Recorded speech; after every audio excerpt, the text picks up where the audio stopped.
Bonjour à tous. C'est un plaisir de vous accueillir pour ce module introductif dédié à REDCap.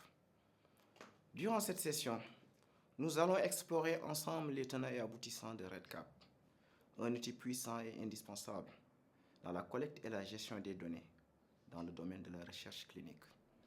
Au cours de cette formation, nous allons plonger dans l'univers REDCap en découvrant ses fonctionnalités principales, en explorant ses usages les plus pertinents et en apprenant comment tirer meilleur parti de cet outil pour optimiser la gestion des données de nos projets de recherche.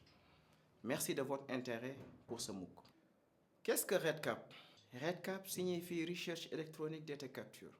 Il s'agit d'un logiciel d'acquisition des données électroniques sur navigateur permettant la création et la gestion des bases de données de recherche.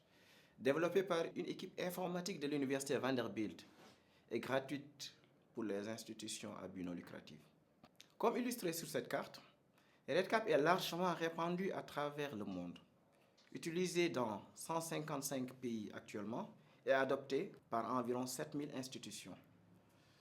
Depuis sa création, près de 1,9 million de projets ont été élaborés via REDCap, mobilisant ainsi près de 3 millions d'utilisateurs et suscitant plus de 36 000 citations. REDCap propose une plateforme en ligne sécurisée permettant la création d'enquêtes et de bases de données.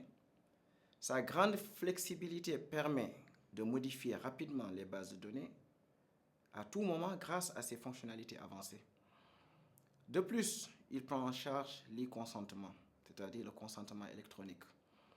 La plateforme de REDCap permet une distribution personnalisée des enquêtes avec l'envoi de questionnaires à des répondants ciblés via email, SMS ou via un lien public sur le web. Elle inclut la collecte des données via téléphone mobile ou tablette avec une synchronisation bidirectionnelle pour une utilisation hors ligne, ainsi qu'une amélioration de la qualité des données grâce à la validation des champs et à la gestion des incohérences à temps réel à travers son module de qualité des données.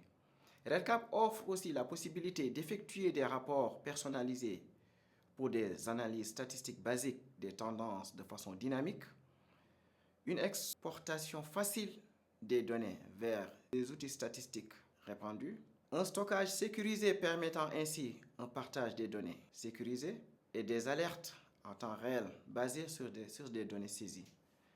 Ce qui peut être une innovation, surtout par rapport à des essais cliniques où on a besoin de notifier par exemple le PI ou le sponsor s'il y a un événement intercurrent grave par exemple.